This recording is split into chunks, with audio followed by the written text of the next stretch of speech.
পরকীয়া করতে এসে স্বামীর কাছে হাতে নাতে ধরা পড়লেন এক বিবাহিত মহিলা। ঘটনাটি কোচবিহার ভবানীগঞ্জ বাজার সংলগ্ন মিনাকুমারী এলাকার এক হোটেলে। ঘটনা জানাজানি হতেই চাঞ্চল্য ছড়িয়ে পড়ে এলাকায়। জানা যায় দীর্ঘদিন ধরে স্বামীর অজান্তেই ওই পুরুষের সাথে অবৈধ সম্পর্ক ছিল তার। এরপরে দীর্ঘদিন ধরে চুপিসারে প্রেম করলেও আজ অর্থাৎ বুধবার কোচবিহারের একটি হোটেলে সহবাস করতে হাতে নাতে ধরে ফেলে তার স্বামী। আর এ নিয়েই তুমুল গন্ডগোল শুরু হয়। ঘটনা জানাজানি হতেই ঘটনাস্থলে পৌঁছায় কোচবিহার কোতোয়ালি থানার পুলিশ। এরপর ওই মহিলা ও মহিলার সাথে সম্পর্কে জড়িত যুবককে কোচবিহার কোতোয়ালি থানার পুলিশ আটক করে থানায় নিয়ে আসে। এই বিষয়ে কি জানাচ্ছেন হোটেল কর্তৃপক্ষ ও মহিলার পরিবার পরিজনেরা শুনে নেব। দুজনের মতামতে ভালোবাসা আছে নাকি? ভালোবাসার সম্পর্ক? হ্যাঁ? বাড়ি কোথায় তোমার? তোমার বাড়ি কোথায়? তোমার বাড়ি কোথায় বড় ভাই? হ্যাঁ জোরে বলো। দেউচড়াই। আর বউরের বাড়ি? তোমার বাড়ি কোথায়? 4 নাম্বার। কি নাম তোমার? হ্যাঁ রেশমা? রশিদা। তোমার নাম দোস্ত? হ্যাঁ এরশাদ আলী।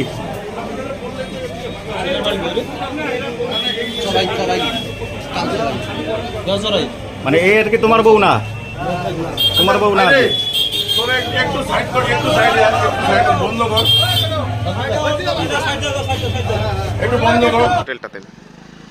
হোটেলের ভিতরে কি হয়েছে সেটা তো বলা বড় মুশকিল।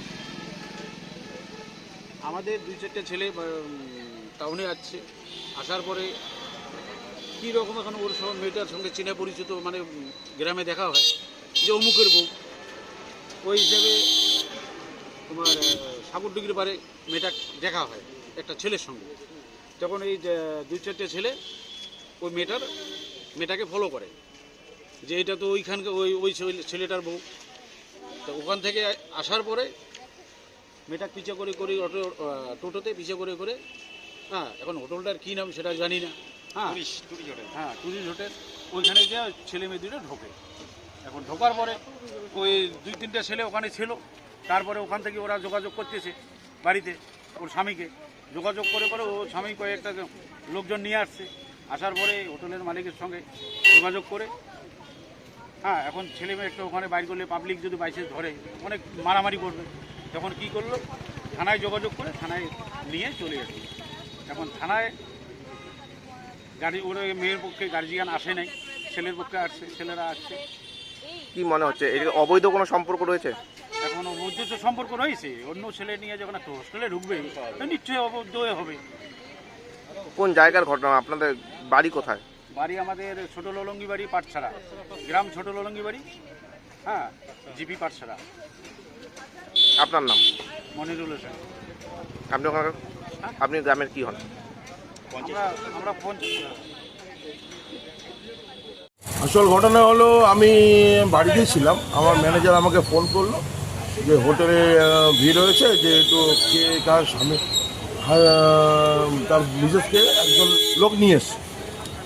তা আমি আসলাম, এসে তাদেরকে নাম জিজ্ঞেস করলাম। তা আমার তো আই কার্ড আমার মোবাইলে আছেই, আই কার্ড দিয়ে তারা রুম নিয়েছিল।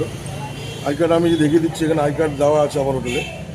আমি এখন তো হোটেলে আই কার্ড দিয়েই রুম দেওয়া হয়, আই কার্ড ছাড়া আমি হোটেলে অ্যালাউ করি না। তা ওদের বাড়ির লোক এসেছিলো, তারপরে সেই বাড়ির লোকের কাছ থেকে আমার নাম জেনে সেই বাড়ির লোকের হাতে আমি দুজনকে উঠিয়ে দিলাম। পুলিশ আসলো, পুলিশ হাতে তাদেরকে তুলে দিল। কবে এসেছিল তারা এখানে? তারা আজকে এসেছিল, 12:30 নাগাদ তারা এসেছিল।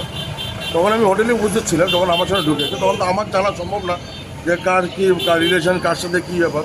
আই কার্ড দিয়েছে, আমি রুম দিয়েছি। তা যদি কোনো ভুল বার্তা এরকম হয়ে থাকে ফেসবুকে, আমি দেখলাম যে এরকম ভুল বার্তা হয়েছে বা কোনো কিছু মধ্যচক্র হচ্ছে, কিন্তু আমার হোটেলে কোনো মধ্যচক্র হচ্ছে এরকম কারবার আমরা করি না। আমি নিজে ভদ্রঘরের ছেলে, আমার এই হোটেলের একটা নাম আছে, আমার এরকম ব্যবসা করে দেওয়া করি না। মানে একদম বৈধ কাগজ দেখিয়ে? বৈধ কাগজ দেখিয়ে তারা হোটেলে এসেছিল, এবং আমি থানাতেও ফোন করেছিলাম। থানার থেকে এসে ওরাও থানাতে ফোন করেছিল, আমি থানাতে অফিসারের হাতে, ডিউটি অফিসারে তুলে দিয়েছি। দাদা, এরপরে কি আরও সতর্ক নেওয়া হবে? অবশ্যই সতর্কতা তো আমার থাকেই, আমি ম্যানেজারকে আমার বলা থাকে উইদাউট আই কার্ড আমার হোটেলে কোনো এন্ট্রি হবে না, এবং 18 বছর ঊর্ধ্বে যদি হয় তাও আমার আই কার্ড লাগবে, আর I card must. I card ছাড়া আমার হোটেলে এন্ট্রি হবে না। আপনার নাম? আমার নাম সুমিত। হোটেলের আপনি কি? হোটেলের মালিক। ব্রহ্মপুরে দীর্ঘ কয়েক বছর ধরে অত্যাধুনিক সুবিধার সাথে শেহান বিমল রায়ের নেতৃত্বে টিচার রতন রায় কারাটের প্রশিক্ষণ দিয়ে চলেছেন। আগ্রহী অভিভাবক তাদের বাচ্চাদের অ্যাডমিশনের জন্য আজই যোগাযোগ করুন। আমাদের নাম্বার 9678190076।